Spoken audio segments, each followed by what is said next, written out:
जय Hind, good morning friends. और कैसे हैं आप लोग। आपका स्वागत है हॉरिजॉन एजुकेशन इंस्टीट्यूट में। और आशा करता हूँ कि आप लोग घर पे सही सलामत होंगे। तो क्लास रिवाइज करके आए हैं ना, पिछला क्लास। आज आपका परसेंटेज का लास्ट क्लास है, जो आपका 19वां लेक्चर था। हमने बोला था कि जैसे ही आपका पॉपुलेशन खत्म होगा उसके बाद कुछ इलेक्शन रह जाएगा, इलेक्शन के बाद हम मिसलेनियस कराएंगे, और मिसलेनियस के बाद आपका वेन डायग्राम था। तो वेन डायग्राम आज का लास्ट टॉपिक है, यानी कि परसेंटेज आज आपका समाप्त हो गया। इससे बाहर परसेंटेज कुछ नहीं हो सकता है, ठीक है ना। क्योंकि आपका हर एक कवर यहाँ पे करा दिया गया, हर एक जितना आपका टाइप है ना वो पूरा कवर करा दिया गया। जैसे फर्स्ट रूल में पढ़े हम लोग स्टैंडर्ड फ्रैक्शन, ठीक है। फिर पढ़े हायर फ्रैक्शन, उसके बाद पढ़े एबी रूल पढ़े, ठीक है। और फिर पढ़े प्राइस कंजप्शन पढ़े, पॉपुलेशन पढ़े और मिसलेनियस पढ़े। इस तरीके से हर एक चैप्टर को हर एक टाइप का कवर करा दिया गया है। तो आज आपका परसेंटेज का लास्ट है और वेन डायग्राम का बढ़ गया, ठीक है ना। वेन डायग्राम तो थोड़ा बहुत आप लोग जानकारी होगा ही वेन डायग्राम के बारे में, जो आपको कुछ कुछ रीजनिंग में ही पढ़ना है। तो यहाँ पे मैथ में बहुत अच्छा तरीका से पढ़ना है हमको, ठीक है ना। तो वेन डायग्राम स्टार्ट करते हैं हम लोग 19वां क्लास। आज लास्ट है परसेंटेज का, पूरा एकदम अच्छा से रिवाइज कीजिएगा, ठीक है ना। चलिए तो चलते हैं। आप लोग तैयार है ना, पूरा जोश और जुनून के साथ कॉपी पेन लेके बैठ जाइएगा और करते जाइएगा। देखिए वेन डायग्राम में स्टार्ट करने से पहले कुछ छोटा छोटा बात को जानना बहुत जरूरी है, ठीक है ना। जैसे छोटा छोटा बात कहने का मतलब ये हो गया, वेन डायग्राम कुछ नहीं होता है। जैसे हम बोले कि कोई दो विद्यार्थी हैं, ठीक है। एक आप कोई भी हीरो मान लीजिए, जैसे सनी देओल मान लीजिए, ठीक है। कोई सनी देओल को फॉलो करते हैं और कोई शाहरुख खान को फॉलो करते हैं, ठीक है, मानिए। और कोई है जो दोनों को फॉलो करते हैं। तो इससे में सवाल पूछा जाए कि कौन ऐसे, कितने छात्र ऐसे हैं जो इन दोनों में से किसी को फॉलो नहीं कर सकते, ठीक है ना। ऐसे रह गया। जैसे कैसे, जैसे एक मैंने गोला बना दिया, ठीक है। एक मैंने ये गोला बनाया, ठीक है। दूसरा मैंने ये गोला बनाया।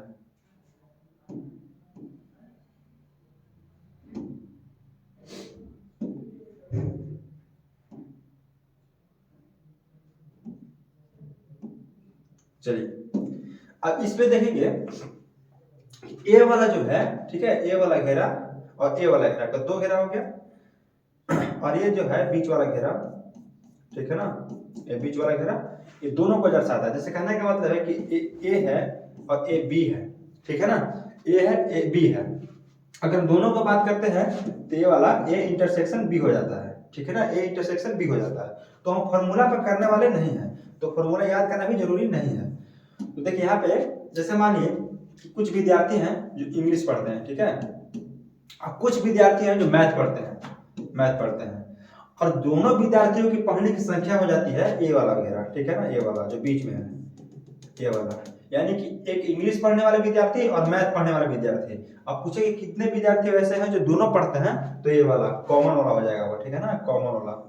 तो वेन डायग्राम यही है, वो तीन चीज ध्यान देना है, ठीक है। मान ली कि 40% इंग्लिश पढ़ते हैं छात्र और 50% मैथ पढ़ते हैं। तो कितने छात्र ऐसे हैं जो दोनों विषय पढ़ते हैं। तो इंग्लिश पढ़ते और दे देगा कि 20% ऐसे छात्र हैं जो इंग्लिश प्लस मैथ दोनों पढ़ते हैं, ठीक है। इंग्लिश प्लस मैथ दोनों पढ़ते हैं। तो देखिए इंग्लिश पढ़ने वाली की संख्या कितनी है, 40, और मैथ पढ़ने वाली की संख्या 50 है। और दोनों पढ़ने वाले की 20%, यानी कि 20% को कहाँ रखेंगे, 20% को हम बीच में रखेंगे, ठीक है ना, 20% को बीच में रखेंगे। चलिए 20% के लिए अब पूछेंगे सिर्फ इंग्लिश पढ़ने वाले की संख्या बताइए, सिर्फ इंग्लिश।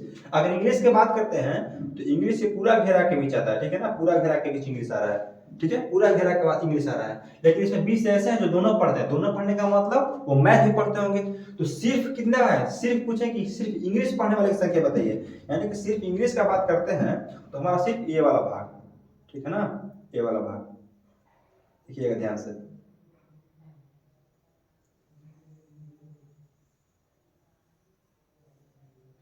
सिर्फ ये वाला भाग, ये जो भाग आ गया आपका, ये सिर्फ इंग्लिश पढ़ने वाले की संख्या आ गया, सिर्फ इंग्लिश। यहाँ अगर पूरा कवर करते हैं तो इंग्लिश तो आ रहा है, ठीक है ना, इंग्लिश तो आ रहा है, बट इसमें मैथ भी साथ में आ रहा है, क्योंकि 20% दोनों का दिया हुआ है, ठीक ना। दोनों का वैल्यू दिया हुआ है, लेकिन इसलिए हम सिर्फ खाली इंग्लिश पढ़ेंगे।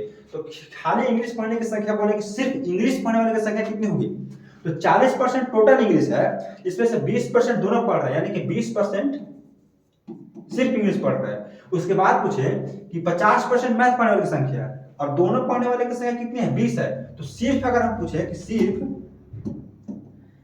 सिर्फ मैथ पढ़ने वाले की संख्या बताइए, तो सिर्फ मैथ पढ़ने वाले कितनी है, यहां से देखेंगे, ठीक है ना, सिर्फ यहां से देखेंगे। तो सिर्फ मैथ पढ़ने वाले की संख्या बाबू कितना आ गया, ये वाला हिस्सा आ गया, ये वाला हिस्सा आ गया, ठीक है ना, ये वाला हिस्सा। तो 50% मैथ पढ़ने वाले की संख्या है, इसमें 20 दोनों पढ़ते हैं, तो सिर्फ मैथ कितना, तो 50 में से 20 घटा देंगे तो कितना आएगा, 30% आ गया। अब सिर्फ यहाँ पे संख्या आ गया कि पूछे कि इंग्लिश पढ़ने वाले की संख्या कितनी है, तो 40 है। सिर्फ इंग्लिश पढ़ने वाले की संख्या 20 ओनली पूछेगा, ठीक है ना, कुछ भी केस पूछ सकता है। और पूछा कि दोनों पढ़ने वाले की संख्या, तो 20 है। पूछे कि सिर्फ मैथ, तो 30, और पूछे कि मैथ पढ़ने वाले की संख्या, तो 50। और यहाँ पर सवाल बनाया गया कि ऐसा कितने विद्यार्थी हैं जो कुछ भी नहीं पढ़ते हैं, नहीं तो मैथ और नहीं इंग्लिश, तो कितना हो जाएंगे, देखिए ए वाला वैल्यू और ए वाला वैल्यू को जोड़ देंगे और बीच वाला वैल्यू को भी जोड़ देंगे, ठीक है ना, जो आएगा उसको घटा देंगे। जैसे कि इसमें से इंग्लिश पढ़ने वाले की संख्या घटाएं, सिर्फ इंग्लिश कितना आ गया 20 और सिर्फ मैथ कितना आ गया 30 और दोनों पढ़ने वाले 20, तो 20% प्लस फिर 20% और फिर प्लस 30%, यानी कि तीनों को जोड़ दिए, ठीक है ना। तीनों को जोड़ेंगे 20 20 40 और 30 कितना आ गया, 70 आ गया। यानी कि 70% वैसे विद्यार्थी हैं जो इंग्लिश भी पढ़ते हैं और मैथ भी पढ़ते हैं और फिर दोनों भी पढ़ते हैं। यानी कहने का मतलब कि तीनों में इसका वैल्यू दिया हुआ है। तो ये पूछा है कितने ऐसे विद्यार्थी जो कुछ भी नहीं पढ़ते हैं, तो 20% इंग्लिश पढ़ते हैं, 20% दोनों पढ़ते हैं और 30% सिर्फ मैथ पढ़ते हैं। तो यानी कि 70% कहीं ना कहीं पढ़ रहे हैं। तो कितना विद्यार्थी कुछ नहीं पढ़ रहा है, तो 100% टोटल वैल्यू होता है, इसमें 70% पढ़ रहे हैं, तो कितने विद्यार्थी नहीं पढ़ रहे हैं, तो 30% विद्यार्थी नहीं पढ़ रहे हैं कुछ भी विषय को। तो आपका इस तरह से सवाल आ सकता है, ठीक है। तो हम चलते हैं फर्स्ट सवाल की ओर। जो फर्स्ट सवाल क्या दिया हुआ है देखेंगे हम लोग।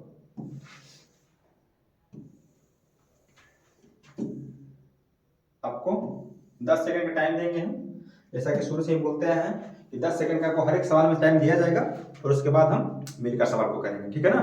तो कीजिए, ट्राई कीजिए, एक बार ट्राई कीजिए सवाल करने का, क्योंकि इसका हम आपका बेसिक बता दिए किस तरह से अलग अलग करना है, उसी तरीके से बना सकते हैं। चलिए कीजिएगा, थोड़ा पानी पी लेते हैं हम।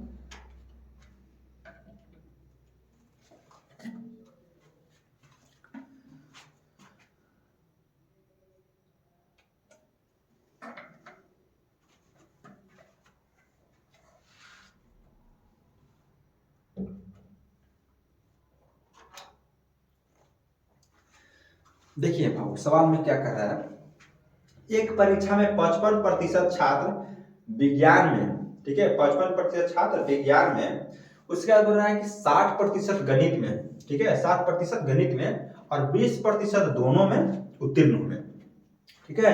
तो पूछा है कि दोनों विषयों में कितने प्रतिशत छात्र असफल हुए।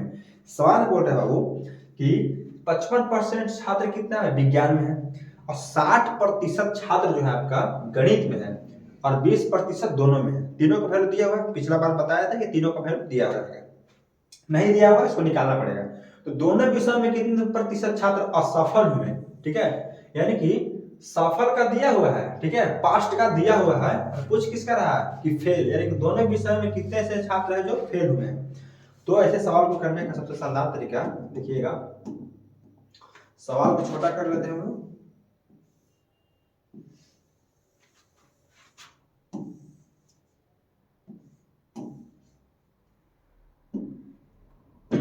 हम लोग उसी तरह से शेप दो ले लेते हैं, ठीक है, एक यहां हो गया,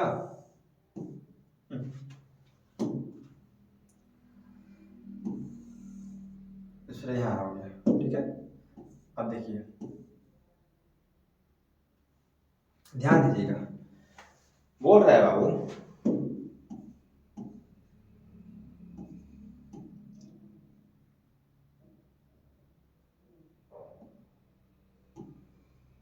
हो गया, और इसके बाद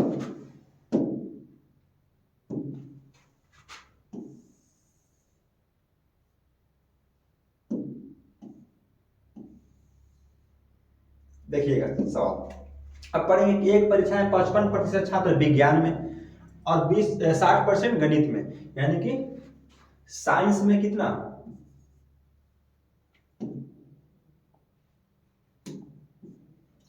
देखिए यहाँ पर साइंस हो गया, ठीक है ना,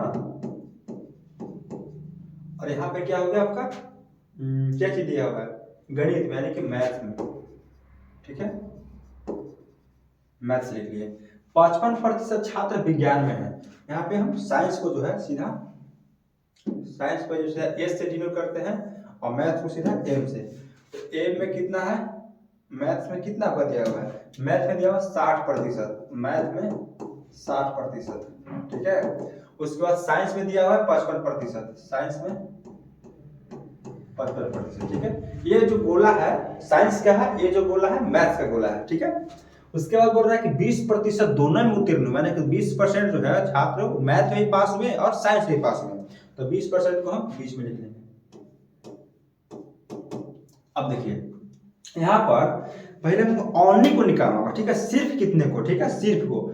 जैसे कि हम पूछे कि साइंस में 55% छात्र पास हो रहे हैं और दोनों में 20%, तो पूछे कि सिर्फ साइंस में कितना पास हो रहा है बाबू, तो हम बोले कि सिर्फ निकालने के लिए जो टोटल वैल्यू उसमें से जो दोनों का वैल्यू घटाएंगे, तो 55 में से देखिए सिर्फ हम साइंस का पूछते हैं तो सिर्फ साइंस का कितना हो जाएगा, ठीक है, फिर सिर्फ हम साइंस का खाली पूछे तो कितना हो जाएगा, देखिए सिर्फ साइंस का जो वैल्यू है यहाँ से होगा, ठीक है ना, सिर्फ साइंस का कितना आ जाएगा, यहाँ से कट जाएगा आपका, यानी कि ये जो हम कर रहे हैं किसका निकाल रहे हैं,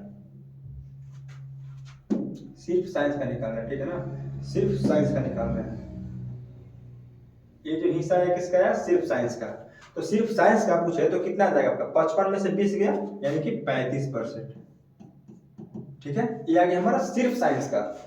और उसके बाद देखें कि सिर्फ मैथ का पूछे, सिर्फ मैथ का कितना आएगा, तो सिर्फ मैथ का निकालने का भी उसी तरीका से करेंगे हम लोग, यानी कि मैथ में 60 है और दोनों में 20 है, तो सिर्फ मैथ ओनली मैथ पढ़ने वाले की संख्या कितनी आ जाएगी, यानी कि 60 में से 20 गया तो कितना 40%, तो इसका हिस्सा देखेंगे यहां से निकालेंगे हम लोग, इसका हिस्सा अगर निकालते हैं हम लोग,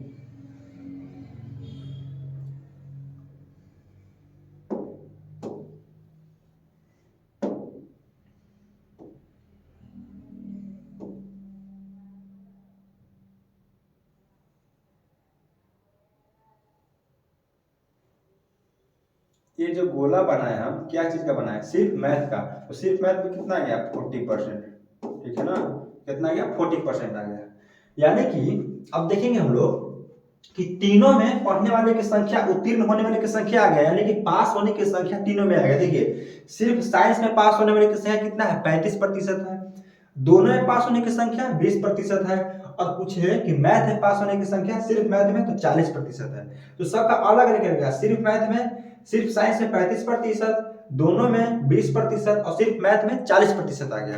तो हम बोले थे कि अनुत्तीर्ण पूछेगा तो तीनों का, ठीक है, दोनों विषय में फेल कितने विद्यार्थी हैं, तो दोनों विषय में पास होने के लिए पहले संख्या निकाल लेते हैं कि दोनों में पास कितना है, उसके बाद उसमें से माइनस कर लेंगे तो हमारा फेल का आ जाएगा। तो पहले देखते हैं कि पास विद्यार्थियों की संख्या कितनी है, ठीक है ना, पास, पास परसेंटेज देखते हैं कितना हो जाएगा, कितना है 35% प्लस 20% प्लस 40%, ठीक है ना, तो जोड़ेंगे तो कितना जाएगा, ठीक है, 40 और 20 100 और 30 130 और 5 135, कितना रहा है, जोड़िएगा, अगर जोड़ते हैं 30, हाँ 35 20 55 हो गया और यहाँ से घटाएंगे तो 40 आ रहा है, तो 35 प्लस 20, 35 और 20 कितना हो गया आपका 55 और 40 यानी कि 95, ठीक है 95%, तो आ रहा है आपका कितना 95%, तो 95% जो छात्र है वो पास है, टोटल पास है, तो फिर कितना आ जाएगा, तो पास जो है 95% है, तो फिर कितना आ जाएगा बाबू, फिर आपका हो जाएगा 100 माइनस कितना 95%, यानी कि 5% जो है विद्यार्थी दोनों विषय में फेल है, 5% जो विद्यार्थी है वो दोनों विषय में फेल है, ठीक है, कोई दिक्कत, कोई दिक्कत नहीं है। आपके पीछे भी बेसिक बता दिए थे एक सवाल कैसे से करना है, ये तीनों का ऐड कर देना है, उसके बाद 100 में से घटा देंगे, आपका फेल का प्रतिशत वैल्यू आ जाएगा। चलिए नेक्स्ट सवाल पर चलते हैं। नेक्स्ट सवाल है आपका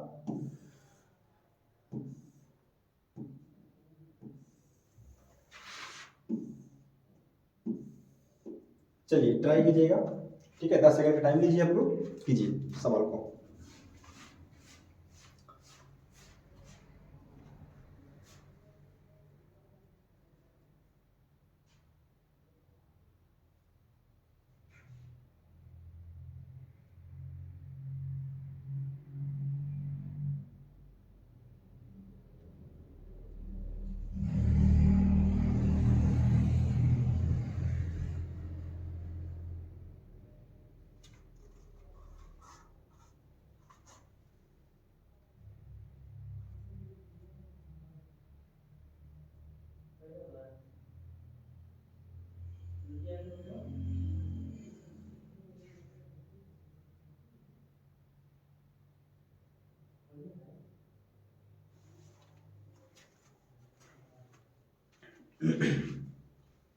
चले हम सवाल की ओर। चलिए सवाल में है बाबू, पहले पढ़ लेते हैं सवाल को। एक परीक्षा में 65% छात्र जो है गणित में पास हुए, 48% छात्र भौतिकी में पास हुए और 30% छात्र जो है वो दोनों में पास हुए। तो पूछ रहा है कि कितने प्रतिशत छात्र जो है वो दोनों में फेल हुए, ठीक है ना। कितने प्रतिशत छात्र जो है दोनों में फेल हुए, तो उसी प्रकार से कर देना है, ठीक है ना। कोई ज्यादा और लेंथी सवाल नहीं है, टाइम लगेगा। चलिए देखिए, तो हम लोग देखेंगे उसी प्रकार से, ठीक है। शेप ले लेते हैं हम, एक ये रहा और एक ये रहा, ठीक है। चलिए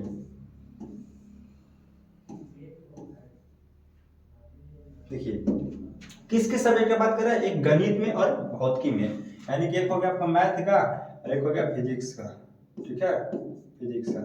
तो फिजिक्स में कितना है वो 48%, 48%, और मैथ में कितना है 65%, ठीक है ना, कितना 65%। चलिए उसके बाद है कि और 30% दोनों में पास हुए, कि दोनों में कितना 30%। तो बताइए ओनली मैथ का कितना हिस्सा है।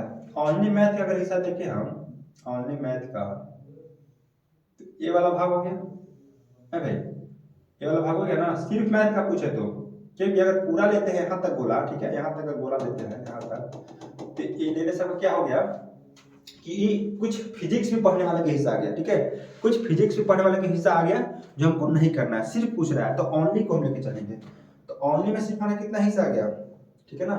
ओनली में सिर्फ हमारा हिस्सा इतना आ गया, यानी कि हरा कलर का जो किए हैं। चलिए अब अगर पूछते हैं कि सिर्फ फिजिक्स पढ़ने वाले की संख्या बताइए, जो सिर्फ फिजिक्स पढ़ते हैं, तो सिर्फ भौतिकी पढ़ने वाले की संख्या देखा जाए तो कितना हो जाएगा बाबू।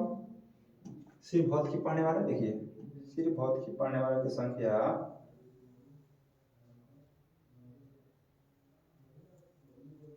ठीक है ना, सिर्फ फिजिक्स पढ़ने वाले की संख्या ओनली फिजिक्स, तो ओनली फिजिक्स कितना आ गया। अब देखिए ये वाला हिस्सा आ गया ओनली फिजिक्स का। अब हम देखते हैं कि वैल्यू कितना कितना आता है। तो देखिए वैल्यू है आपका कि मैथ में टोटल 65% पास हुए, टोटल 65% मैथ में पास हुए, तो पूछा कि सिर्फ मैथ में कितना पास हुए, तो टोटल में 30% ये भी तो है जो फिजिक्स भी पास किए हैं, तो सिर्फ मैथ में अगर पूछे तो कितना आ जाएगा 35%, ठीक है। उसके बाद है कि फिजिक्स में 48% छात्र पास हुए, तो फिजिक्स में 48% छात्र हुए जिसमें 30% ऐसे भी थे उसमें जो दोनों में पास हुए, तो सिर्फ खाली पूछे कि फिजिक्स में कितना पास हुए, तो 18% जो है सिर्फ फिजिक्स में पास हुए। तो जैसे करते आ रहे थे हम लोग, ठीक है, तो दोनों में फेल की संख्या निकालने के लिए क्या करना है आपको, तीनों को जोड़ देना है। तो आपका पहले पासिंग परसेंट देखना है, ठीक है, कि तीनों में पास परसेंट, तो पास कितना है वो 35%, उसके बाद है 30% और फिर आपका 18%। तीनों को जोड़ते हैं अगर, 8 13 का हो गया, 3 3 6 के साथ 8, यानी कि 83% जो है आपका पास का स्टूडेंट है, ठीक है। 83% पास किए हैं दोनों सब्जेक्ट में, तो दोनों सब्जेक्ट में फेल कितना करेंगे, तो फेल निकालने के लिए उसी तरीका से कर देंगे। टोटल 100% विद्यार्थी थे, ठीक है, 100% विद्यार्थी थे, इसमें से आपका 83% जो है, ठीक है, 83% जो है क्या पास है, तो फेल कितना है, ठीक है, फेल जो है कितना है 17%, 17%, ठीक है, फेल जो है 17%, ऑप्शन नंबर ए, ठीक है। और कभी चलिए क्लियर है। नेक्स्ट सवाल पर चलते हैं। उसी तरीके से किए हम। मैथ में आपका कितना था, 65% छात्र पास थे, फिजिक्स में 48% छात्र थे पास, और फिर दोनों में बोला है कि 30% छात्र पास है। ठीक है, फिर मैथ में पूछे कि 65 है, जिसमें 30% ऐसे भी तो छात्र है जो दोनों में पास है, तो ऐसे संख्या जो है इसको माइनस कर लेंगे पहले हम लोग कि ओनली मैथ में कितना है, सिर्फ मैथ में। तो सिर्फ मैथ में 65 में से 30 घटाएंगे कितना है, 35% आ गया। उसके बाद फिजिक्स में बोल रहा है 48%, जिसमें से 30% जो है दोनों में, यानी कि 18% जो विद्यार्थी है वो सिर्फ क्या फिजिक्स में पास है। चलिए 5% निकालने के लिए बता दिए हम कि क्या करना है, तीनों को ऐड कर देना है, तो पासिंग आ गया। 83% दोनों में पास है। उसके बाद फेल है तो 100 में से 83 को घटा लेंगे, आपका आंसर आ जाएगा। चलिए नेक्स्ट सवाल में है आपका, बहुत ही शानदार सवाल है।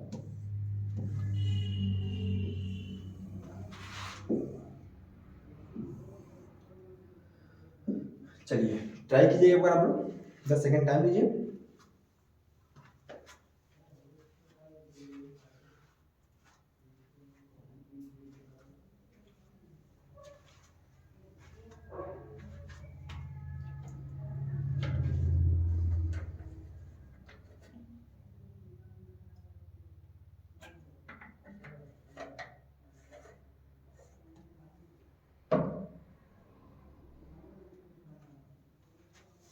देखिएगा, इसमें छात्रों की संख्या दे देना, फिर भी कंफ्यूज नहीं होना है। देखिए एक 60 छात्रों की कक्षा में, ठीक है, कोई कक्षा है उसमें 60 छात्र हैं, तो बोल रहा है कि केवल हिंदी पढ़ने वाले का संख्या कितना है, 25%। केवल इंग्लिश, ठीक है, केवल इंग्लिश 40% केवल हिंदी, 25% केवल इंग्लिश, वह यानी कि और बाकी दोनों भाषा बोल सकते हैं। ठीक है, बाकी दोनों भाषा बोल सकते हैं। 25%, 60% स्टूडेंट्स और 40% कैन स्पीक हिंदी, और 25% student can speak only English, and rest of the student can speak both language. How many student can speak English? कुछ टाइपिंग मिस्टेक हमको लग रहा है। बाकी दोनों क्या, 60-40, ठीक है,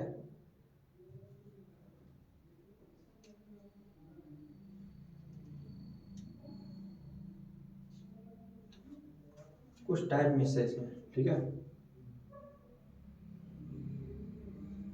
चलिए कोई बात नहीं, इसको लास्ट में देखते हैं, ठीक है, नेक्स्ट सवाल पर चलते हैं।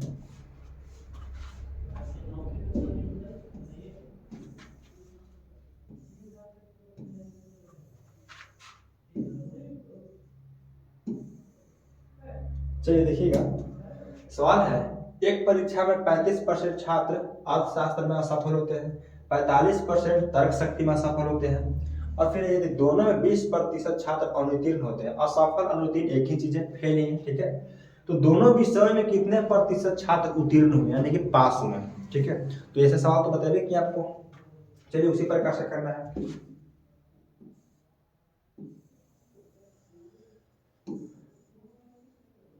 देखिए सवाल में कि एक परीक्षा में 35% छात्र अर्थशास्त्र में सफल होते हैं, ठीक है। तो अर्थशास्त्र में कितना होते हैं, 35% छात्र।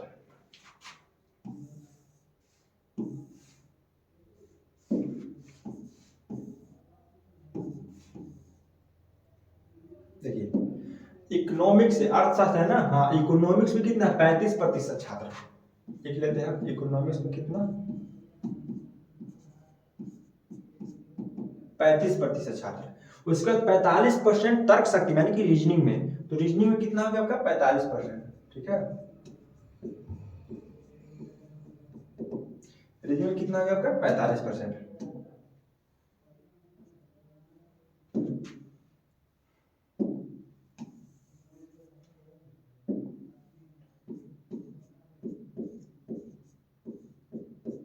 रीजनिंग होगा 45%। उसके बाद दोनों में 20% छात्र है, ठीक है, दोनों में कितना है, 20%, 20% छात्र। अब देखिए पूछे कि इकोनॉमिक्स से 35% है और दोनों में 20% है, तो सिर्फ इकोनॉमिक्स में कितना हो जाएगा, तो सिर्फ इकोनॉमिक्स निकालने के लिए उसमें से टोटल में से माइनस कर लेंगे। तो 35 था इकोनॉमिक्स में और 20% दोनों में, तो सिर्फ इकोनॉमिक्स में कितना गया, 15%। 35 में से 20 घटाएंगे ना तो 15% आ जाएगा आपका। उसके बाद है कि रीजनिंग में 45% है और 20% दोनों में है, तो सिर्फ रीजनिंग में कितना आ जाएगा, तो 45 में से 20 घटाएंगे यानी कि 25%। क्या है, सिर्फ रीजनिंग में सिर्फ ओनली में हो गया आपका 25%। तो आपका हिस्सा कितना गया, देखिए इकोनॉमिक्स का हिस्सा जो आ गया आपका, इकोनॉमिक्स का जो हिस्सा आ गया ये वाला आ गया, है ना, ये वाला इकोनॉमिक्स का हिस्सा आपका आ गया।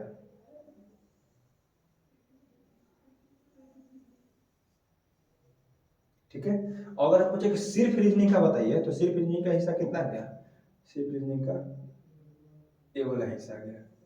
ठीक है ना, ओनली रीजनिंग, इसमें कोई दूसरा सब्जेक्ट शामिल नहीं है। चलिए अब सवाल करते हैं। तो पहले पूछ रहा है कि दोनों विषय में कितने छात्र उत्तीर्ण हैं। तो पहले देखिए कि अनुत्तीर्ण कितना आ रहा है, यानी कि फेल की संख्या कितना आ रहा है। ठीक है, फेल की संख्या कितना आ रहा है, तो 15% प्लस 20% प्लस 25%। ठीक है, जोड़ी कितना आ जाएगा, 5 5 10 0 1 आ गया, 2 4 1 5 1 6, यानी कि 60% ऐसे विद्यार्थी हैं जो फेल किए हैं। 60% ऐसे विद्यार्थी हैं जो दोनों विषय में फेल किए हैं। तो दोनों विषय में पास की संख्या कितना आ जाएगा बाबू, पास से कितना आ जाएगा संख्या, तो 100 में से 100% टोटल विद्यार्थी थे, जिसमें से 60% क्या कर गए आपका, फेल कर गए। तो पास कितना हो गया आपका, 40% पास कर गए दोनों विषय में, यानी कि option number D right answer. Okay, clear है। ठीक है, चलिए नेक्स्ट सवाल को चलते हैं। नेक्स्ट सवाल में है,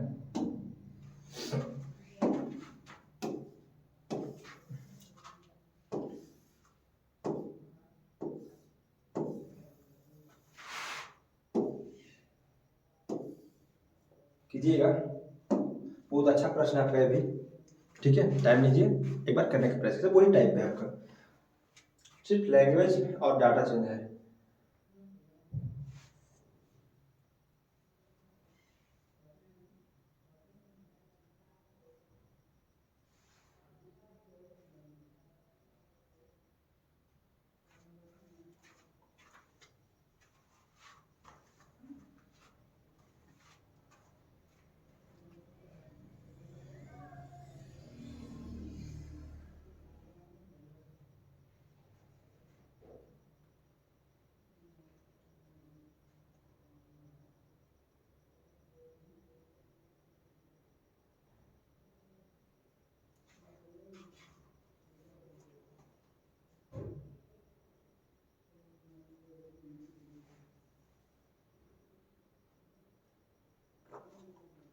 हो गया, चलिए अब हम गोल गोल जो बना रहे थे ना, वो बेसिक तरीका करना है, डायरेक्ट सीखिए कैसे करना है।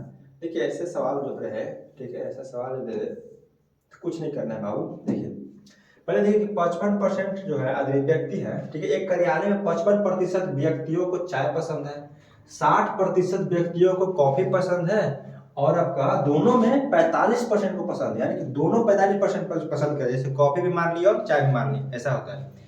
तो फिर बोल रहा है कम से कम एक पेय पसंद करने वाले व्यक्तियों के प्रतिशत क्या है, यानी कम से कम एक पेय कहने का मतलब चाहे तो चाय पीने वाले हो चाहे तो कॉफी पीने वाले हो।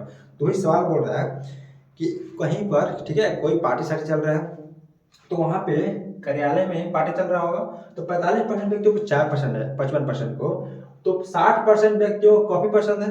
ओके, और दोनों को 45% पसंद है, तो फिर कम से कम एक पेय पसंद करने वाले व्यक्तियों की संख्या क्या होगी, जो कम से कम चाहे तो चाय पीते होंगे और कम से कम चाहे तो कॉफी पीते होंगे। तो कुछ नहीं करना है, देखिए पहले देखिए कि देखिए पहले स्पेशल स्पेशल को देख लेते हैं कि 55% चाय और 60% कॉफी, ठीक है, तो उसको हम ऐड कर लेंगे। जो स्पेशल स्पेशल कहेगा, यानी कि 55% चाय और 60% कॉफी, हो गया स्पेशल स्पेशल। उसके बाद 45%, ठीक है, 45% को चाय पसंद है, दोनों पसंद है, तो दोनों वालों को माइनस कर लेना है। अब शानदार तरीका सीखिए, ठीक है, वो आपका बेसिक हो गया। अभी देखिए स्मार्ट अप्रोच, उससे भी आएगा आंसर, ठीक है ना। लेकिन बोल रहा है ना कि 55% चाय और 60% कॉफी, तो दोनों को ऐड कर लेंगे, तो 55% क्या चाय प्लस 60% जो है कॉफी, और दोनों जो पसंद करते हैं उसको माइनस कर लेना है, तो माइनस कर लेंगे, ठीक है, माइनस कर लेंगे। ठीक है, क्या कि हम पहले जो पसंद कर रहे हैं चाय उसको, और जो कॉफी पसंद कर रहे हैं उसको, दोनों को ऐड कर लेंगे, ठीक है ना, ऐड कर लेंगे। उसके बाद बोल रहे हैं कि जो दोनों को पसंद रहेगा ना, यानी कि जो चाय भी पीते हैं और कॉफी पीते हैं, उसको माइनस कर लेंगे। तो दोनों को ऐड करेंगे, उसके बाद 45 को माइनस कर लेंगे, उसके बाद जोड़ेंगे, अब क्या आ जाएगा 5 और 6 5 11, यानी कि 115% और माइनस 45%। 115 में से 45 घटाते हैं तो 0 और 7 4 11, यानी कि 70% ऐसे हैं, 70% ऐसे व्यक्ति हैं जो चाय भी पसंद करते हैं कम से कम, या कॉफी भी पसंद करते हैं, यानी कि option number B, before Baahubali. ठीक है ना, समझ आया। देखिए कुछ नहीं करना है, एक वाले को चाय पसंद करने वाले को लिखना है और एक साइड 60% जो है कॉफी पसंद करते हैं, दोनों को जोड़ेंगे 115 आ जाएगा, और उसके बाद दोनों जो है ना, जो दोनों पसंद करते हैं उसको माइनस कर लेना है। ठीक है, जो आपको आएगा वही आपका कम से कम क्रिया करने वाली संख्या आ जाएगा। क्लियर है भाई? ठीक है ना, चलिए नेक्स्ट सवाल को चलते हैं। नेक्स्ट सवाल है आपका,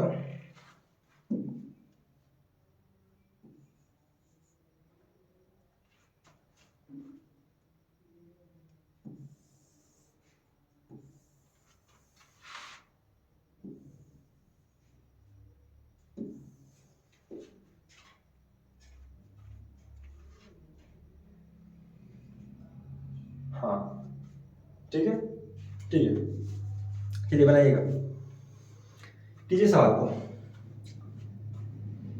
एक ऑफिस में 55% लोग चाय पसंद करते हैं और 64% व्यक्तियों को कॉफी पसंद करते हैं। 64% व्यक्ति जो है वो कॉफी को पसंद करते हैं। ओके, अगर 380 लोग दोनों को पसंद करते हैं तो सदस्यों की कुल संख्या ज्ञात कीजिए।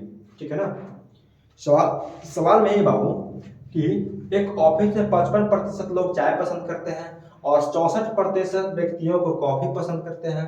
ठीक है, 64% व्यक्ति कॉफी पसंद करते हैं, एक को नहीं होगा यहाँ पे। ठीक है, करते हैं। अगर 380 लोग दोनों को पसंद करते हैं तो सदस्यों की कुल संख्या ज्ञात कीजिए। देखिए कैसे करना है, देखिए 55% चाय हो गया, ठीक है, एकदम ऑल करना है सवाल को, और 64% कॉफी हो गया। कितना हो गया आपका 55%, उसके बाद 64% जोड़ेंगे, 5 4 9 6 5 11, यानी कि 119%, 119% आ गया। यानी कि देखा जाए तो कोई भी वैल्यू अपने आप में 100% होता है, तो यहाँ पर कितना वैल्यू इंक्रीज हो रहा है, 100 से 19% इंक्रीज हो रहा है वैल्यू, यानी कि जो वैल्यू इंक्रीज हो रहा है वही दोनों को पसंद करने की बात कर रहा है। ठीक है ना, ऐसे भी अगर करते हम, कोई भी 100% हो रहा है, ठीक है, 100% था पहले से 19% बेसी हो रहा है, यानी कहीं ना कहीं यही 19% जो है आपका वो दोनों को पसंद करने वाले हैं, यही ना होगा, क्योंकि दोनों का ऐड करके आपका 100% आता था, उसमें से जो बेसी होता था घटाते थे, जो कम होता था जोड़ देते थे, दोनों को जोड़ते थे, बीच वालों को माइनस कर देते हैं, यानी कि बीच वालों को वैल्यू नहीं पता है, लेकिन 55% जो है जोड़ रहे थे 119% आ रहा है, यानी कि 100% टोटल वैल्यू आना चाहिए था और इसका 19% बेसी आ रहा है, यानी कहीं ना कहीं 19% का वैल्यू आपका 380 दिया हुआ है, जो दोनों को पसंद है। ठीक है ना, दोनों को पसंद है। 19% का वैल्यू कितना दिया हुआ बाबू, 19% का जो वैल्यू है दिया हुआ है साहब में कितना 380। ठीक है, तो 1% निकालेंगे, दूना दूना कर 20 बार में हो जाएगा, और 100% निकालेंगे ना, क्योंकि कोई भी अपना जितना भी विद्यार्थी हो, चाहे लोग हैं, चाहे व्यक्ति की संख्या हो, अपने आप में 100% होता है, तो 100% निकालने के लिए 2 जीरो यहाँ पे भी 2 जीरो हो जाएगा आपका, यानी कि टोटल व्यक्तियों की संख्या जो करियाने में होगी वो 2000 होगी, option number C. Okay, clear? चलिए एक आपका आखिरी सवाल नहीं हो गया, तो आज आपका ये आपका जो, ठीक है ना, वेन डायग्राम का सवाल जो था ये आपका हो गया मिनिमम। ऐसे वेन डायग्राम से उतना सवाल नहीं बनता है, लेकिन आपको बता दिया गया है, कोई फॉर्मूला तुमने याद नहीं करना है कि n into A union B वर equal to n into A plus n into B minus A n into A intersection B. ठीक है ना, तो ये बहुत फालतू आपका बकवास हो जाएगा, सिंपली जान लीजिए कि ये आपका इतना वेन डायग्राम का क्वेश्चन बहुत काफी है। तो इसी के साथ आपका शानदार परसेंटेज, ठीक है, समाप्त हुआ। आपका 1 क्लास से लेकर 19 लेक्चर हुआ, और आशा है कि आप लोग क्लास को, लेक्चर को अच्छे तरीके से देख रहे होंगे, और वहीं बढ़िया से जितना हो सके आपका 1900 क्लास का रिवाइज कीजिए, और जल्द ही आपके पास इसी हॉरिजॉन एजुकेशन इंस्टीट्यूट के नाम से चैनल पर ही आपका प्रॉफिट और लॉस आने वाला है। ठीक है, तो इसी तरीका से आप लोग चैनल को सब्सक्राइब कीजिए, वीडियो को लाइक शेयर कीजिए, और फिर मिलते हैं हम नेक्स्ट चैप्टर के साथ, नया जोश और जुनून के साथ, प्रॉफिट और लॉस लेकर, लाभ और हानि। तो तैयार रहिएगा आप लोग, चलते हैं, फिर मिलते हैं। ठीक है, खुश रहिएगा। जय हिंद, जय भारत।